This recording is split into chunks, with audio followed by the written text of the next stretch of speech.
Only about half of New Zealanders believe that addressing climate change is a priority. And until a broader consensus is reached, there's no amount of individual lifestyle choices you can make to counter the collective damage New Zealanders are causing the planet. Those concerned with climate change are fatigued. Half of young people globally said their worries about the future cause mental health issues. Many are feeling powerless, but it's important to keep focused as we need solutions now. First, let's look at what we know about climate change. The scientific data shows that human industrial activity has increased greenhouse gases, causing the Earth's temperature to rise by 1.2 degrees on average since pre-industrial times. The effects range from extreme weather to loss of natural resources and increased risk of diseases. Globally, we've committed to giving people the right to health and well-being. But the effects of warming threaten those rights.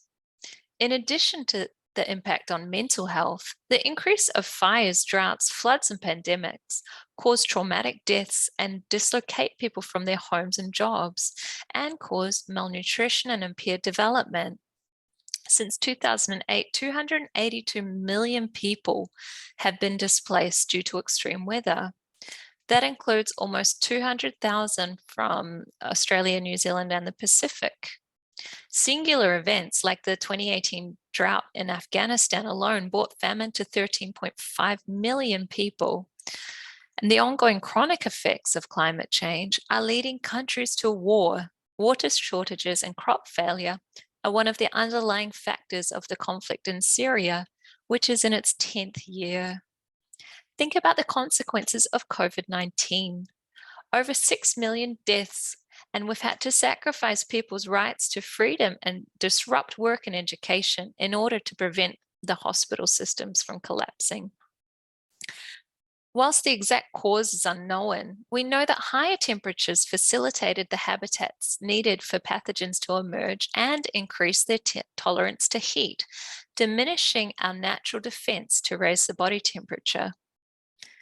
And as the virus is thought to have been transmitted through bats, their global redistribution due to loss of biodiversity has brought them in closer contact with humans. So who is responsible for this damage which is harming so many? This question does not have a simple answer, but we do know that per capita, it is the wealthy nations who contribute more and the poorer who suffer the most. The most significant global attempt to curb warming was under the Paris Agreement, whereby nations set the goal to reduce emissions so that warming would not increase above 1.5 degrees by 2030.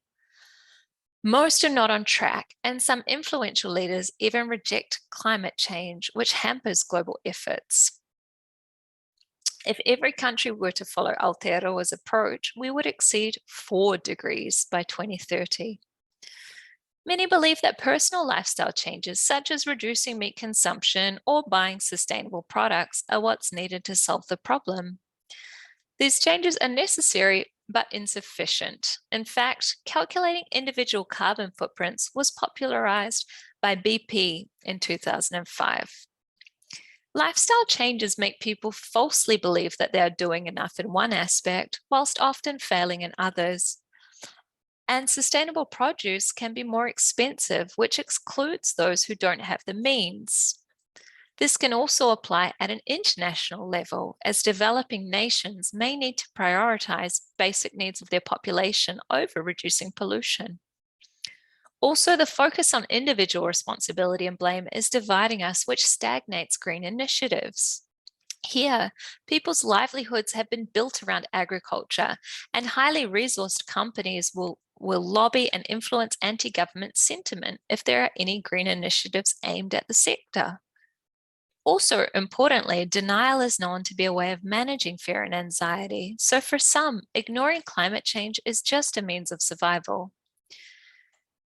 So a key issue in Aotearoa is that we need to decarbonise all sectors. We have a net zero goal, but methane from agriculture and waste, which is responsible for 40% of our emissions, is exempt. And within current neoliberal framework, countries are incentivized to mass produce at the lowest possible cost for export. You may have heard of China being called the world's workshop due to their enormous industrial output and the resulting toxic pollution it causes. Well, by comparison, Aotearoa is the world's dairy, with an estimated 95% of produce being exported at the expense of our pure water, clean air, and health. Industries continue to pollute because governments who interfere with business stand to lose critical support. And just as consumers will ultimately make choices based on what's best for them, so too will companies and governments.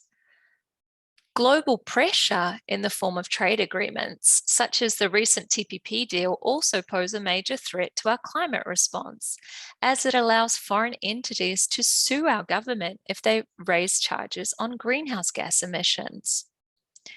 So with all this passing the blame, it's unsurprising that we are failing to respond to this crisis. On a national level, we need our government, industries, and citizens to be accountable and ensure a sustainable structure. The first civil responsibility New Zealanders have is to unite in demanding a sustainable future.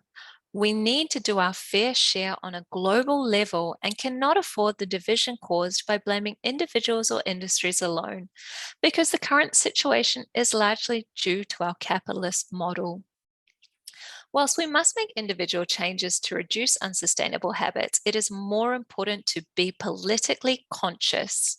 The government needs to put a price on pollution and should not commit to any international trade deals that compromise sustainability efforts. We must show political parties that we will withdraw our support if they don't take sustainability seriously. And there are many third-party watchdogs to help tracking this. Second, for those counting on the market and industry initiatives to solve climate change, you have the responsibility to know where your savings are invested. Demand sustainable KiwiSaver options and force companies to take responsibility for sustainable practices. Where the money goes, the initiative will follow. You may not feel directly responsible for the state the world is in, but if you're not advocating for change, you're complicit. The collective anxiety many are feeling must have a breaking point and be used to overhaul sustainable practices. Awareness, cooperation, and social pressure are required to create a green Aotearoa. We are, after all, a country proud of our nature and innovation, not just the world's dairy.